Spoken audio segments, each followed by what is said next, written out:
Olá, queridos. Hoje é domingo.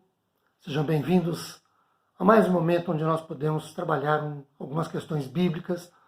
Nesta exposição de hoje, eu falo aqui do Gabinete Pastoral da Igreja Presbiteriana Filadélfia de Araraquara. Bem, se nós estivéssemos vivendo dias de absoluta normalidade nas nossas vidas, hoje à noite nós teríamos um culto. E nesse culto abriríamos uma nova série de alguns sermões sobre um assunto que nos envolve todos os dias, o dia todo, em qualquer local em que estivermos, em todos os momentos pelos quais passamos, que é a tentação. E isso é importante porque, infelizmente, algumas pessoas confundem o assunto, se embananam todo com ele e acabam, por conta disso, arrumando problemas que podiam ser evitados. Muito bem. Para falar sobre esse assunto, eu quero levá-los à leitura de Marcos, capítulo 1, versículos 9, 10, 11, 12 e 13, que lidos nos dizem o seguinte.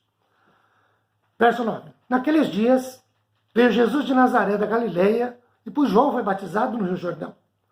Logo ao sair da água, verso 10, viu os céus rasgarem-se e o Espírito descendo como pomba sobre ele. Verso 11. Então foi ouvida uma voz dos céus: Tu és o meu filho amado, em ti me comprazo. 12. E logo o Espírito o impeliu para o deserto, onde permaneceu, verso 13, 40 dias, sendo tentado por Satanás. Estava com as feras, mas os anjos o serviam. Bem, há um texto paralelo, desculpem, a esse texto do Evangelho de Marcos, no Evangelho de Mateus, capítulo 4, e também no Evangelho de Lucas, capítulo 4. Neste caso de Marcos, ele é mais sucinto, mais objetivo, mais direto.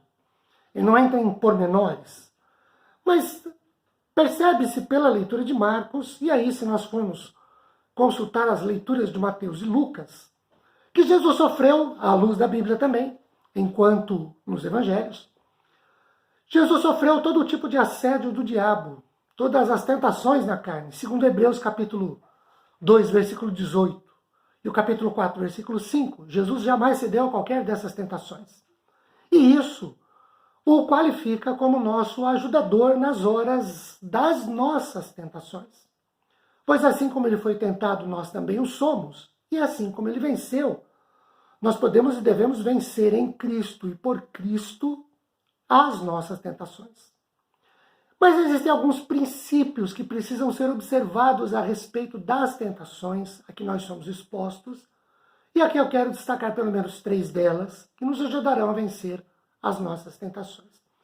Olhando para Marcos capítulo 1, versículo 13, a gente pode observar o seguinte: toda tentação é real, ela é verdadeira.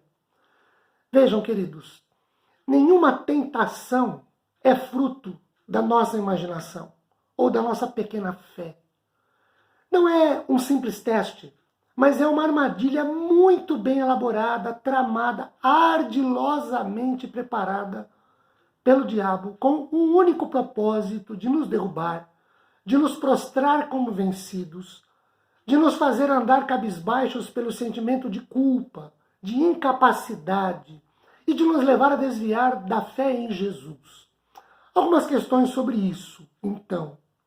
Primeiro, não se deve brincar, subestimar, desprezar uma tentação. Ela é real, ela é verdadeira e objetiva a nossa queda. Segundo, nós não devemos também, por um outro lado, viver morrendo de medo de sermos tentados. Correndo da tentação, como se isso fosse possível. Veja, mais cedo ou mais tarde, mais dia ou menos dia, a tentação nos alcançará. E uma terceira coisa é que a vitória sobre uma tentação não nos isenta de uma outra ou de outras futuras tentações. Como eu disse, o texto de Marcos 1 é paralelo a Lucas capítulo 4, por exemplo. E no versículo 13 de Lucas 4, lá tem uma afirmação bastante interessante que nos ajuda a entender isso que estamos falando. Lá diz assim: apartou-se de Jesus o diabo até momento oportuno, E aí um texto já citado, Hebreus 4, 14 a 16, diz que Jesus sofreu todo tipo de tentação, mas ele não pecou. Jesus não foi tentado apenas no deserto. Ao longo de todo o seu ministério, ele enfrentou várias outras oportunidades em que foi tentado pelo diabo, mas ele não cedeu a nenhuma delas. Então, o fato de eu enfrentar uma tentação e vencê-la não me dá imunidade para a próxima. A próxima é uma outra história, é um outro capítulo, é um outro momento. Em segundo lugar, nós podemos e somos tentados. O que não podemos e nem devemos é cair em tentação.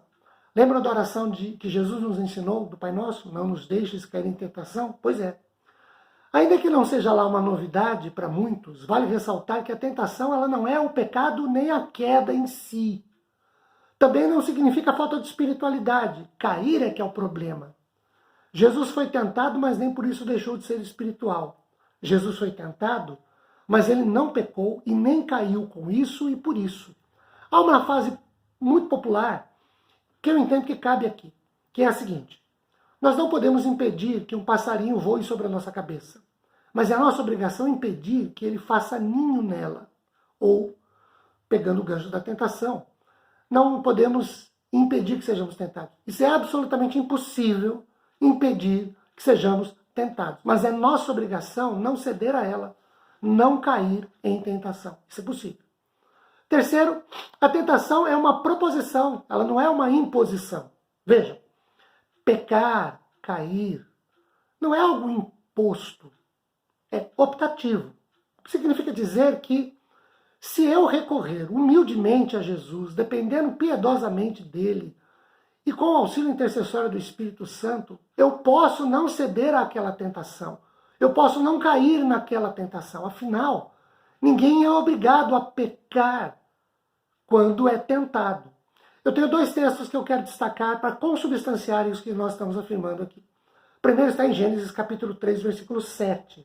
Antes de Caim matar a seu irmão Abel, Deus lhes diz o seguinte: se procederes bem, não é certo que serás aceito. Se todavia procederes mal, eis que o pecado jaz à porta, o seu desejo será contra ti, mas a ti cumpre dominá-lo. Caim poderia ter evitado matar o seu irmão Abel. Ele tinha domínio sobre a situação, mas ele cedeu à tentação e o matou. Em 1 Coríntios 10, verso 13, lemos o seguinte: não vos sobreveio tentação que não fosse humana, mas Deus é fiel e não permitirá que sejais tentados além das vossas forças. Pelo contrário, juntamente com a tentação, vos proverá livramento, de sorte que a possais suportar. Então, é possível sim ser tentado, porém não pecar, não cair em tentação. Eu preciso observar 3 princípios. Primeiro, toda tentação é real, é verdadeira, e eu não devo brincar com a tentação, não devo desprezá-la, mas também não devo ficar com medo dela. Segundo, eu posso e sou tentado, mas eu não devo cair na tentação. A tentação não é pecado. Ceder a ela é que é pecado. E ela é uma proposição. Toda tentação é uma proposta do diabo. Não é uma imposição, não é uma obrigação. Eu não sou obrigado a pecar, nem você é obrigado a pecar. Eu espero ainda que muito sucinta e rapidamente a gente tenha comentado alguma coisa nesse sentido para o seu coração, para o meu coração. Nós possamos dizer que em Cristo Jesus, como disse Paulo, nós somos mais que vencedores e resistir a toda tentação. Deus nos abençoe. Um bom final de semana para você.